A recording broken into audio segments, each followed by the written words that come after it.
నమస్కారం. లక్ష్మి చెప్పే కథలకు స్వాగతం. వీణులతో వీక్షించటానికి సిద్ధం కండి.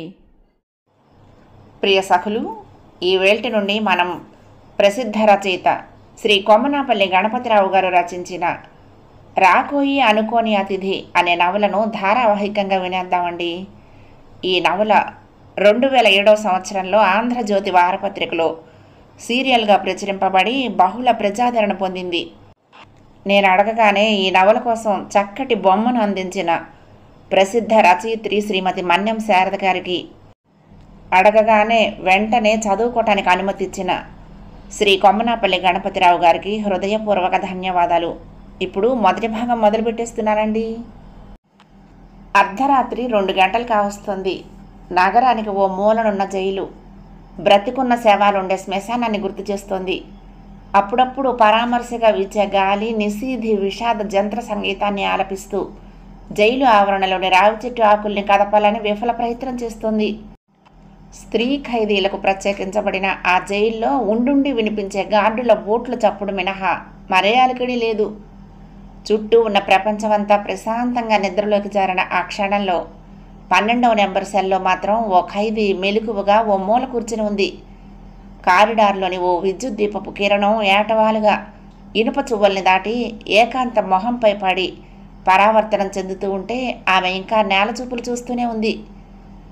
25 ఏళ్లు నిండని వయసు, కళ్ళ కింద నిద్రలేమితో పేరుకున్న నల్లటి చారలు. అయినా ఆమె మకిలి పట్టిన ఖుజరాహ శిల్పంలా ఉంది.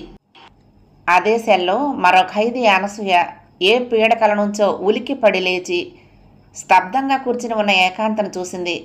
నిద్రపోలేదు? తానడిగింది పిచ్చి ప్రశ్న అని అనసూయకు తెలుసు. జైల్లో అడుగుపెట్టిన ఏకాంత 3 ఏళ్ల కాలంలోనూ నిద్రపోయింది చాలా తక్కువ. అలా అని ఏకాంత ఏ స్మృతులను తలుచుకొని కంటతడి పెట్టదు. భావరహితంగా ఎటో చూస్తూ ఉంటుంది. అనసూయకు తెలిసి ఏకాంత కంటతడి పెట్టుకున్నది ఒకే ఒక్కసారి. అది ఆమె తల్లి చనిపోయిందని తెలిసిన రోజు. అది ఓ 10 నిమిషాల పాటే. ఆ తర్వాత మామూలు మనిషి అయిపోయింది. ఆ సంఘటన తర్వాతనే అనసూయ ఏకాంతకు చాలా దగ్గరైపోయింది. కొత్త కవిత ఆలోచిస్తున్నావా? జోవియల్గా అడిగింది అనసూయ. చలం నుండి విశ్వనాథ దాకా చదివిన ఏకాంతకి తిలక్ కవితలంటే ఎంత ఇష్టమో తెలుసు. అందుకే మనసు అలజడిని అందమైన కవితలతో సమాధి చేసి చివర మృదువుగా నవ్వి వాతావరణాన్ని తేలికపరుస్తుంది.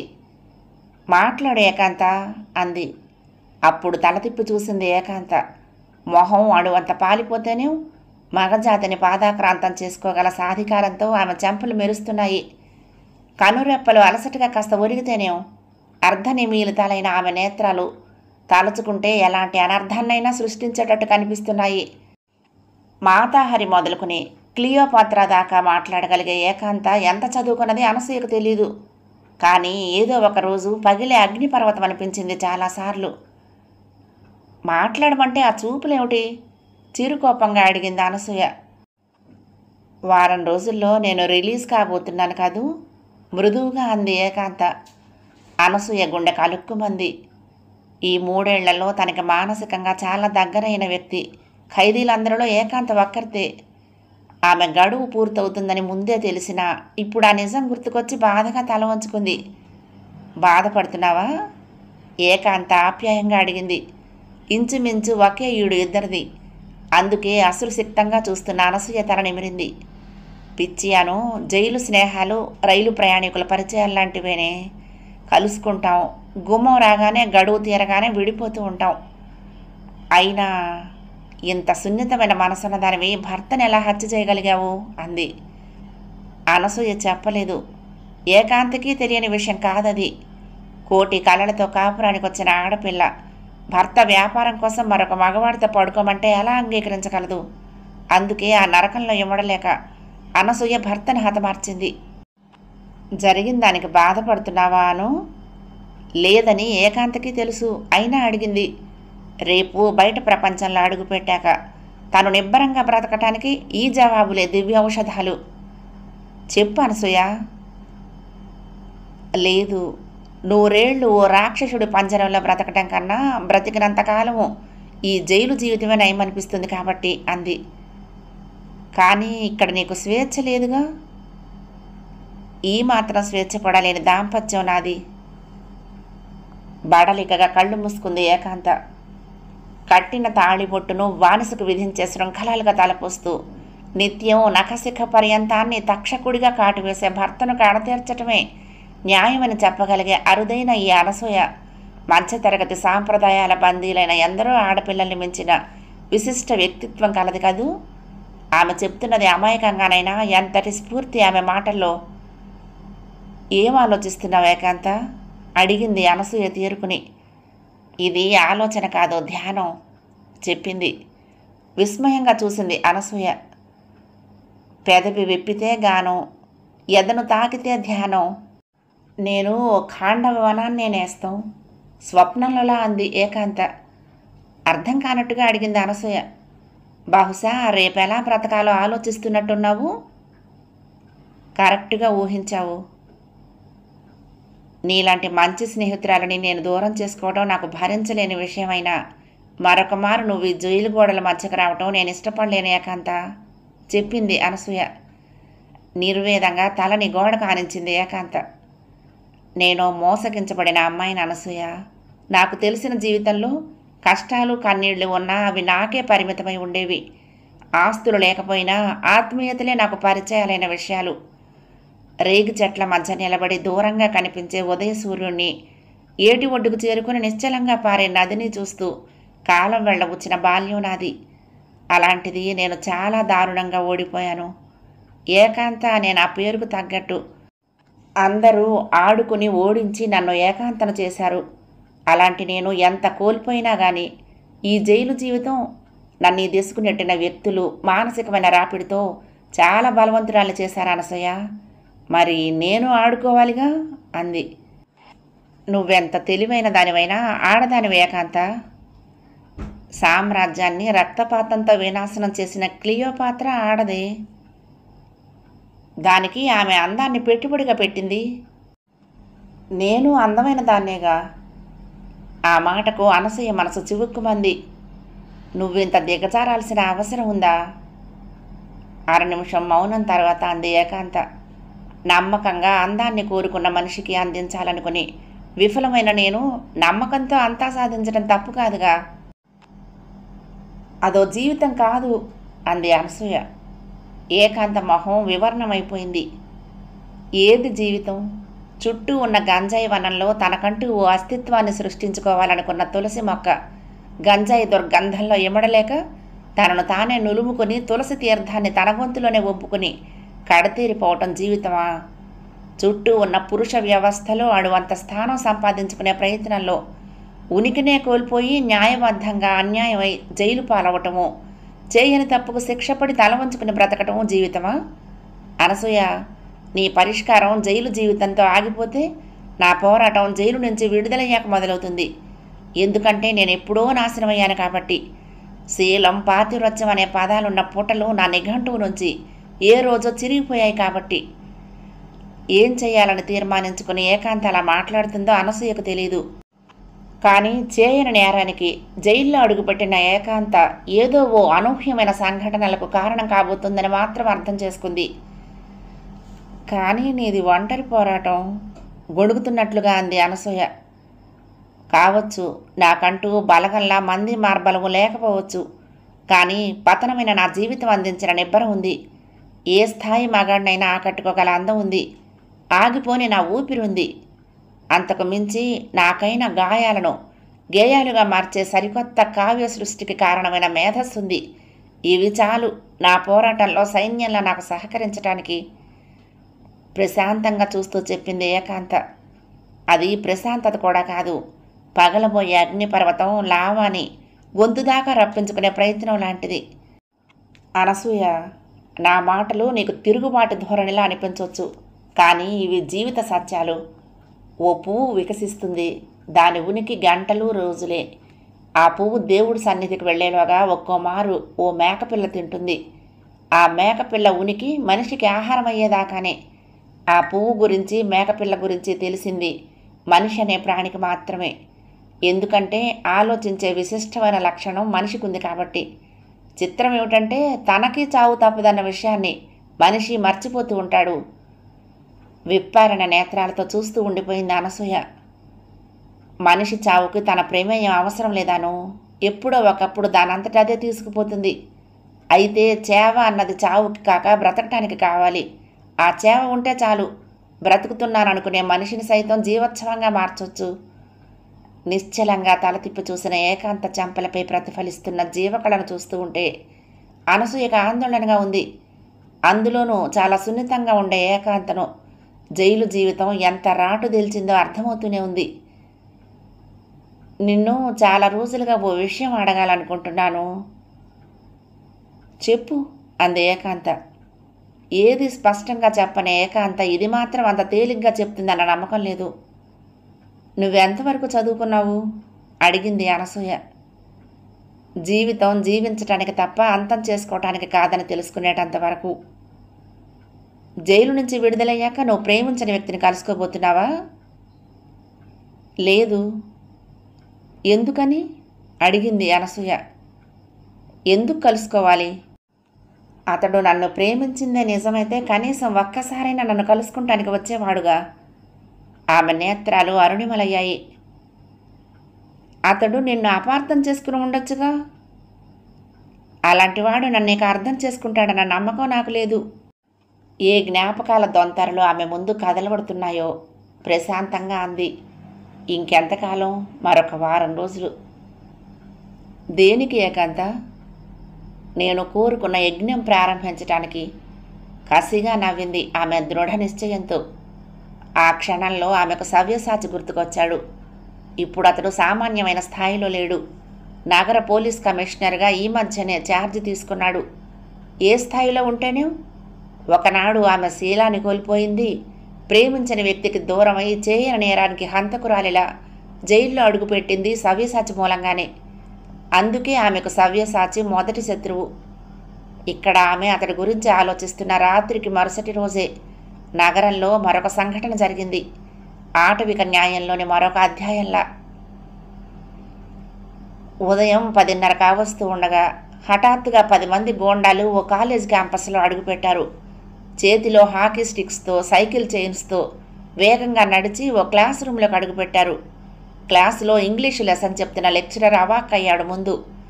రాజేష్ అక్కడ? ఓ గోండా క్లాస్ రూమ్లోకి పరికించి చూస్తూ ఉంటే వాట్ హ్యాపెండ్ అంటూ ముందుకు రాబోయిన లెక్చరర్ తలపై హాకీ స్టిక్ పడింది బలంగా. మరుక్షణం బ్లాక్ బోర్డుపై చివ్వున రక్తం తుళ్ళింది. అనుకోని ఆ సంఘటనకు క్లాస్ రూమ్లోని విద్యార్థినులు కకావికలై బయటికి పరుగు తీశారు. అయినా రాజేష్ తప్పించుకోలేదు. తనేం తప్పు చేసింది తెలియని అమాయకత్వం. భయంగా ఉంది. అయినా ధైర్యాన్ని కూడగట్టుకున్నాడు. నేనే అన్నాడు కంపించిపోతూ. అమాంతం అతడి షర్టు కాలర్ పట్టుకున్న 2 గోండాలు రూమ్ లోపల నుంచి బరబరా ఈడ్చుకుపోతూ ఉంటే ఎందుకు నేనేం చేశానని రొప్పుతూ అడిగాడు రాజేష్. పెనుగులాడింది ఆత్మరక్షణ కోసం కాదు, కానీ గోండాలకు అది అవకాశమైంది. మరుక్షణం ఓ గోండా కొట్టిన దెబ్బకు అతడి పెదవి చిట్లిపోయింది. క్లాసులో ర్యాంక్ స్టూడెంట్గా బుద్ధిమంతుడైన విద్యార్థిగా పేరున్న రాజేష్కి ఇదొక కొత్త అనుభవం. స్వతంత్ర భారతదేశంలో ఇటువంటి సంఘటనలు జరగటం వింత కాదని తెలిసినా తానెందుకు బలిపశువుగా మారింది అర్థం కాని స్థితిలో చేతులు జోడించాడు. నేనేం తప్పు చేశాను? కారిడార్లోని జూనియర్ కాలేజీ విద్యార్థులు బిక్కమొహం వేసుకొని చూస్తూ ఉండగా ఇది ఊరు కాదు వల్లకాడన్న సత్యానికి సాక్ష్యంలా రాజేష్ జుట్టు పట్టుకొని ఈడ్చుకుపోతూ ఉంటే కొందరు విద్యార్థులు గుర్తించారు. ఆ గోండాలు ఏ మంత్రి గారికి అనుచరులు. 18 ఏళ్ల వయసు దాటని ఇంటర్మీడియట్ స్టూడెంట్స్ కావడంతో విస్తుపోయి చూస్తున్నారు తప్ప ఆపే సాహసం చేయలేకపోయారు. జీప్లో రాజేష్తో పాటు వెళ్లిన గోండాల్ని చూస్తూ పోలీసులకు ఫోన్ చేయబోయిన ప్రిన్సిపాల్ గారు ఆగిపోయారు, ఎవరో నిలదీసినట్లుగా. తాను ఫోన్ చేసిన మరుక్షణం రాష్ట్ర హోంశాఖ మంత్రి సూర్యనారాయణ్ని ప్రతిఘటించిన వాడవుతాడు. చుట్టూ కలిగి చూశాడాయన. సూర్యనారాయణ గారి కూతురు శ్వేత కనిపించలేదు. ఒక హోమ్ మినిస్టర్ కూతురిగా ఆమె కాలేజీలో ఎలాంటి స్వాతిశయాన్ని ప్రదర్శించేది అన్న విషయం ఒక్కటే కాదు, రాజేష్ స్నేహం కోసమో మరి దేనికోసమో అతన్ని ఆమె ఎలా వెంటాడి వేధించేది తెలుసు.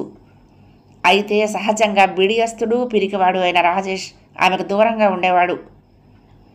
నిన్న క్లాస్ రూములో తనకు ఆమె రాసిన ప్రేమలేఖ విషయంలో అమాయకంగా అందరి ముందు మందలించాడు కూడా. అప్పుడే ఇలాంటి ప్రమాదాన్ని గెస్ చేశాడు ప్రిన్సిపాల్. కానీ ఇంత త్వరగా ఈ రూపంలో కాదు. రాజేష్ని గోండాలు లాక్కుపోయిన 5 నిమిషాలకు కొందరు స్టూడెంట్స్ రాజేష్ ఇంటికి వెళ్ళి జరిగింది తెలియచేశారు. నిన్నగాక మొన్న స్కూల్ హెడ్ మాస్టర్గా చేసి రిటైర్ అయిన రాజారాం గారు ముందు కంపించిపోయారు. జరిగింది వినగానే జవసత్వాలు ఉడిగిన వయసు, ఏం చెయ్యాలో వెంటనే పాలుపోలేదు. అయినా 3 సార్లు ఉత్తమ ఉపాధ్యాయుడిగా కేంద్ర రాష్ట్ర ప్రభుత్వం బహుమతుల్ని అందుకున్న చరిత్ర ఆ మాత్రం సహకరించదా అనుకుంటూ రోడ్డు మీదకు రుప్పుతూ నడిచారు. చట్టం మీద మనుషుల మీద ఉన్న నమ్మకం సడలని మాస్టారు నగర పోలీస్ కమిషనర్కి ఫోన్ చేశారు. ఒకటే ధైర్యం, నగర ఉపాధ్యాయుల సంఘ్. అప్పుడెప్పుడో కమిషనర్ సవ్యసాచి ముఖ్య అతిథిగా రాజారాం గారికి సన్మానం చేసి ఉండటంతో ఆ చిన్ని పరిచయంతో సహాయం కోరాలనుకున్నారు. ఫోన్ అందుకున్న సవ్యసాచి నిజంగానే రియాక్ట్ అయినట్టు కనిపించాడు. అయినా మనశ్శాంతిగా ఉండలేకపోయారాయన. కొడుకు ఏ స్థితిలో ఉన్నది వెంటనే తెలుసుకోవాలన్న ఆలోచన ఆయన్ని ఎంత ఆందోళన పరిచింది అంటే ఆటోలో హోమ్ మినిస్టర్ గారి బంగ్లాకు బయలుదేరారు. 15 నిమిషాల ప్రయాణం ఆయన్ని చాలా అలసటకు గురిచేస్తూ ఉంటే గోర్ఖాని నెట్టుకుంటూ లోపలికి చొచ్చుకుపోయారాయన. అక్కడి దృశ్యం ఆయన ఊహకు అందనిది. అప్పటికే స్తంభానికి కట్టబడిన రాజేష్ శరీరం రక్తసిక్తమై ఉంది. అయినా హంటర్స్ అతడి శరీరాన్ని తాకుతున్నాయి. సమీపంలోని ఉయ్యాల్లో కూర్చుని స్వైర విహారాన్ని పర్యవేక్షిస్తున్న హోమ్ మినిస్టర్ సూర్యనారాయణ పిచ్చుకు మీద సంధిస్తున్న బ్రహ్మాస్త్రంలా అనిపించాడు. తండ్రిని చూడగానే అంతసేపు అమ్మా అంటూ మూలుగుతున్న రాజేష్ నీళ్లు నిండిన కళ్ళతో నాన్న అన్నాడు దీనంగా. బ్రతికుండగానే తోలు ఒలిచేస్తూ ఉంటే మేక చేసే ఆర్ధనాదం లాంటి రాజేష్ పిలుపు ఏ గుండెగోడలకు తగిలి ప్రతిధ్వనించిందో. మాస్టారు అమాంతం సూర్యనారాయణ పాదాలపై వాలిపోయారు. అయ్యా నా బిడ్డ అంటూ. జవాబుగా సూర్యనారాయణ కాలు కదిలి మాస్టారి గుండెల్ని తాకింది. బక్క చిక్కిన మాస్టారి శరీరం 2 అడుగులు పైకి లేచి దబ్బున నేల మీద పడింది. నాన్న! రాజేష్ గొంతు నాళాలు పగిలిపోయాయి. నేల జారిన ఏ నీతి శతకపు సూక్తుల్లో వెతుకుతున్న వృద్ధుడిలా తండ్రి బలాన్ని కూడగట్టుకుని మళ్ళీ సూర్యనారాయణ పాదాల వైపు పాకుతుంటే రాజేష్ ఎంత కలవరపడిపోయాడని. తనకైన గాయాలకి కాదు, వందల వేల మంది విద్యార్థుల్ని తీర్చిదిద్ది అలసటగా వడలిన తండ్రి శరీరం ఇప్పుడు తన కోసం తూట్లు పడుతూ ఉంటే తట్టుకోలేక వద్దు నాన్న వెళ్ళిపో అన్నాడు నీరసంగా నిస్త్రాణగా. అయినా మాస్టర్ ఆగలేదు. మరొకసారి సూర్యనారాయణ పాదాల్ని తాకారు కంపిస్తున్న చేతులతో. నా బిడ్డ తప్పు చేస్తే నన్ను చంపండయ్యా పసికందు. ఈసారి ఉయ్యాల్లో నుంచి ఆవేశంగా పైకి లేచిన సూర్యనారాయణ మాస్టర్ మెడ పట్టుకుని గాల్లోకి లేపాడు. ఊపిరి అందని పావురాయిలా ఆయన గిలగిలా కొట్టుకుంటూ ఉంటే చిన్మయానందంగా కొంతసేపు చూసిన సూర్యనారాయణ శాడిస్టిక్గా మళ్ళీ విసిరేశాడు. నీ కొడుకు నా కూతుర్ని కామెంట్ చేస్తాడా? చిట్లిన నుదురు కన్నా ఈ అభియోగమే ఎక్కువ బాధ కలిగించిందేమో. నిస్సత్తువుగా చేతులు జోడించారాయన. లేదు మినిస్టర్ గారు, నా కొడుకు అంత ధైర్యవంతుడు కాడు. అయినా వినిపించుకునే స్థితిలో లేడు సూర్యనారాయణ. వినిపించుకుంటే తను చేస్తున్నది తప్పని అతనికి తెలిసిపోతుంది. అది సూర్యనారాయణకి ఇష్టం లేదు. తన కూతురు శ్వేత ఎంత మొండిపిల్లో అతడికి తెలుసు. అదొక్కటే కాదు, శ్వేత రాజేష్ వెంటపడటమో తెలుసుకున్నాడు. అందుకే కొంతకాలం ఆ విషయంలో మదనపడ్డ సూర్యనారాయణ నిన్న రాత్రి కూతురి క్లాసులో జరిగిన పరాభవం గురించి చెప్పేసరికి వెంటనే రియాక్ట్ అయ్యాడు. ఓ జటిల సమస్యను పరిష్కరించే అవకాశం కూతురే కలగజేయటంతో ఇదిగో ఈ నరమేధానికి పూనుకున్నాడు. శ్వేత మీద ఇక ఎప్పటికీ ఆసక్తి కలగని స్థాయికి రాజేష్ని లాక్కుపోవాలి. చంపడం కాదు, సాధ్యమైనంత ఎక్కువగా కంగారు పెట్టాలి, అంతే. మోసలి గాడిద. సూర్యనారాయణ పాదం మాస్టర్ డొక్కను తాకింది. పగిలిన నిఘంటువులా నేలకు వాలిపోయారాయన. ఆయన ప్రాణాలు పోలేదు, కడగంటిపోతున్నాయి. వయసుడిగిన ఒక వృద్ధుడని తెలిసి కూడా ఇంత దారుణంగా హింసించగల వ్యక్తులుండగలరని బ్రతుకు చరమాంకాన తెలిసినందుకేమో పగిలిన నిఘంటువై నిన్న తెలిసిన జీవిత సత్యాలకు కొత్త అర్థాలను వెతుక్కుంటున్నారు. వెంటనే ఊరు ఖాళీ చేసి వెళ్ళిపో, లేదంటే నీ కొడుకు నీకు దక్కడు. మరేదో చెబుతున్నా వినిపించటం లేదు. అలసటగా ఊపికిన కన్నీళ్లు ఆ వృద్ధ గురుబ్రహ్మ కళ్ళని మసకగా మారుస్తూ ఉంటే రాజ్య బహిష్కరణకు తాను సిద్ధమే అన్నట్లుగా తలపక్కించారాయన. ఆ తర్వాత కొడుకుతో పాటు బయటికి నడుస్తూ చివరగా చేతులు జోడించారు. అది నమస్కారం కాదు, దశాబ్దాల కృషితో త్రికరణ శుద్ధిగా సాధించిన ఋష్యత్వం, కొడుకును దక్కించుకున్నందుకు వ్యక్తం చేస్తున్న కృతజ్ఞత. నడుస్తున్న శవంలా తండ్రిని కావలించుకుంటూ అన్నాడు రాజేష్. నేనే తప్పు చేయలేదు నాన్న. క్షణం ఆగారాయన. పిచ్చి కన్నా నిర్జీవంగా చూశారాయన. ఆ క్షణానికి ఇంకా రాని పోలీసులే గుర్తుకొచ్చారో, సవ్యసాచి లాంటి ఉన్నత స్థాయిలో ఉన్న ఓ అధికారి వ్యక్తిత్వమే కలత పెట్టిందో నెమ్మదిగా అన్నారు. ఆడపిల్లలా సిగ్గుపడే నువ్వు ఇంత సాహసం చేస్తావని ఎలా అనుకోను? ఆ తర్వాత మాట్లాడలేకపోయారు. చాలా మాట్లాడాలని ఉంది, కానీ నజ్జుగా మారిన శరీరం సహకరిస్తేగా. అమ్మా సరస్వతి, నీ సేవలో 6 దశాబ్దాల జీవితాన్ని పునీతం చేసుకున్నానని పొంగిపోయానే. నేనున్నది కూపస్థ మండూకోపనిషత్తులో అని ఎందుకు తెలియచెప్పలేదమ్మా? దోషం లేని జీవిత వాక్య నిర్మాణంలో ఉన్న 2 పిల్లల్ని ప్రయోజకులుగా తీర్చిదిద్దానని సంబరపడ్డానే కానీ, నేనున్నది అపశృతుల పంకంలో అన్న సత్యాన్ని ఈ చరమాంకం దాకా తెలుసుకునే అవకాశాన్ని ఎందుకు ఇవ్వలేదు? కళ్ళ నుంచి నీళ్లు స్రవిస్తూ ఉంటే హఠాత్తుగా కూతురు గుర్తుకొచ్చింది. ఇంట్లోనే ఉంటే ఈ సన్నివేశాన్ని ఎలా ఎదుర్కొనేదో, కానీ ఆశ్రిత ఇక్కడ లేదు. ఐఏఎస్ ఇంటర్వ్యూకని ఢిల్లీ వెళ్ళింది ఆ ముందు రోజే.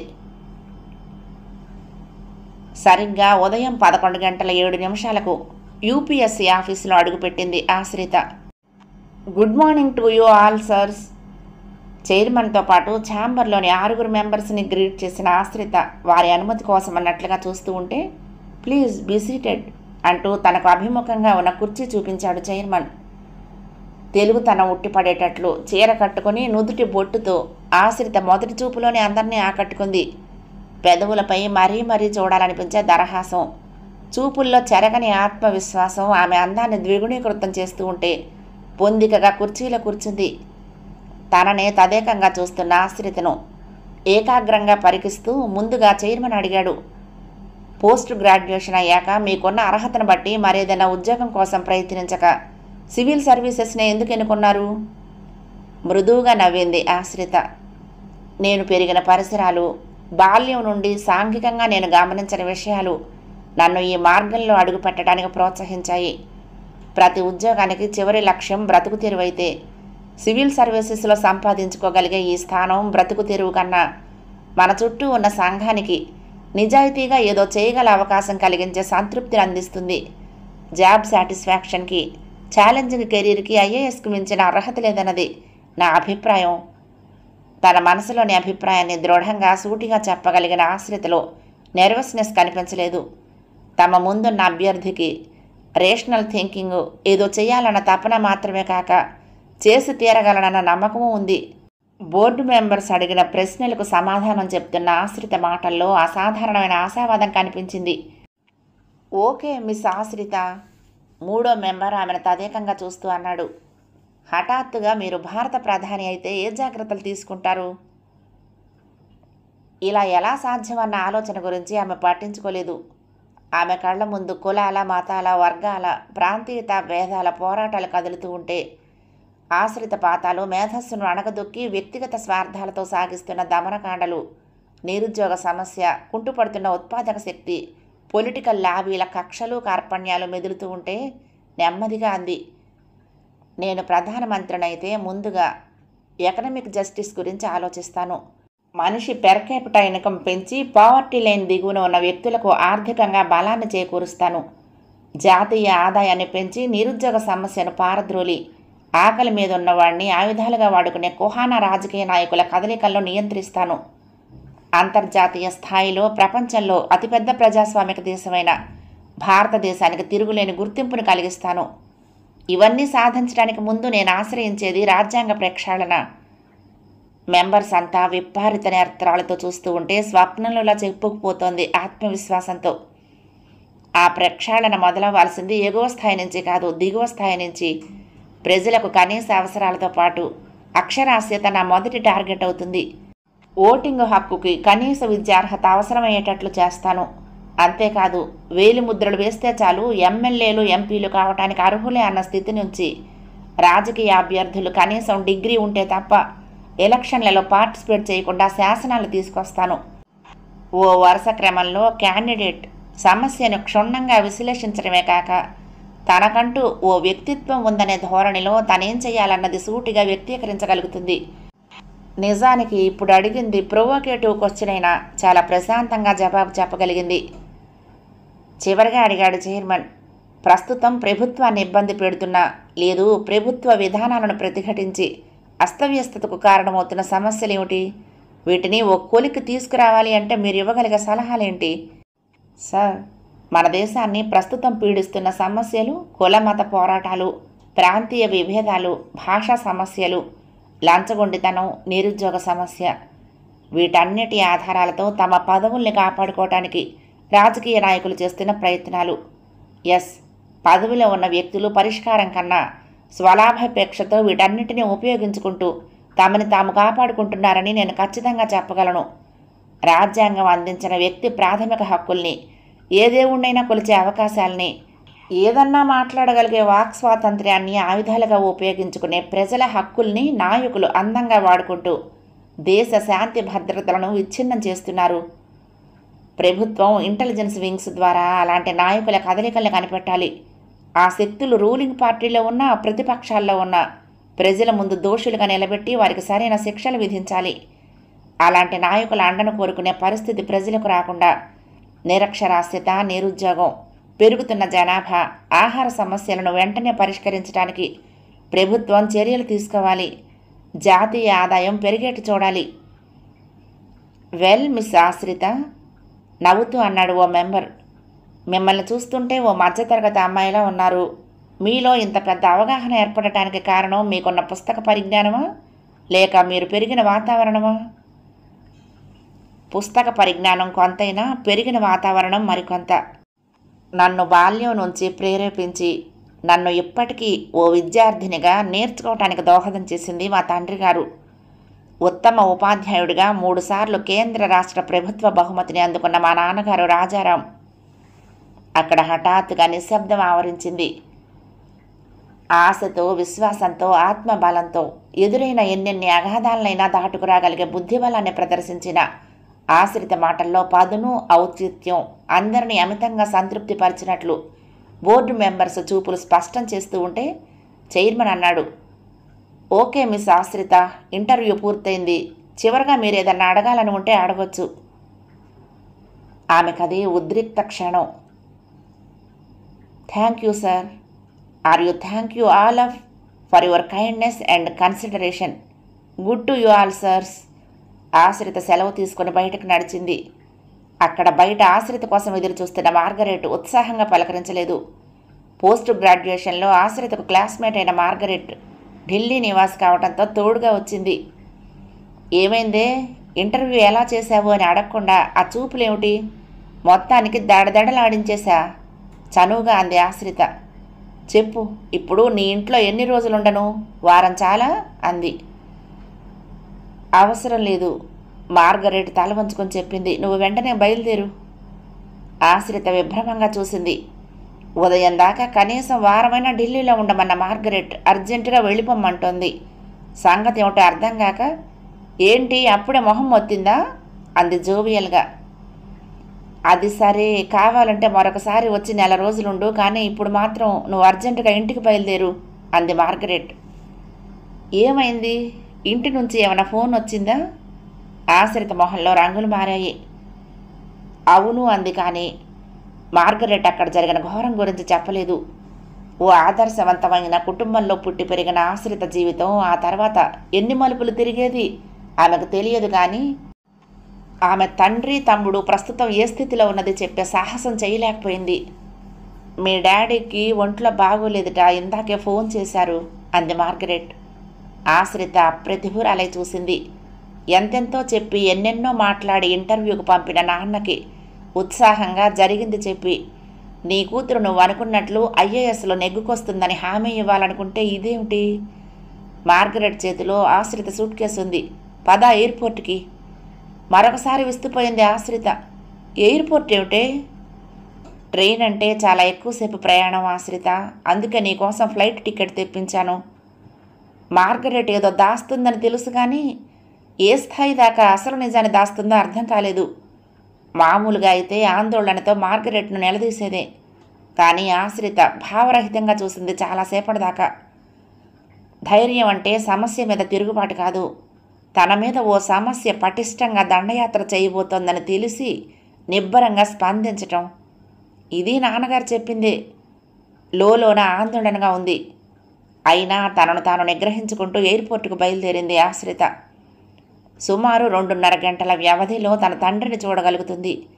అలా తనను తాను ఊరడించుకుందే తప్ప ఓ అసాధారణ మేధావి అయిన ఆశ్రిత ఎలాంటి దారుణాన్ని చూడబోతోందో ఊహించలేకపోయింది. మొదటి భాగం సమాప్తం. ప్రియ సఖులు, ఈ కథ మీకు నచ్చితే తప్పకుండా లైక్ చేయండి, షేర్ చేయండి, కామెంట్ చేయండి, సబ్స్క్రైబ్ చేసుకుని నన్ను ఎంకరేజ్ చేయండి. ఉంటానండి. ప్రేమతో లక్ష్మి, కృష్ణా తీరం, దుర్గమ్మ సన్నిధానం. నమస్తే.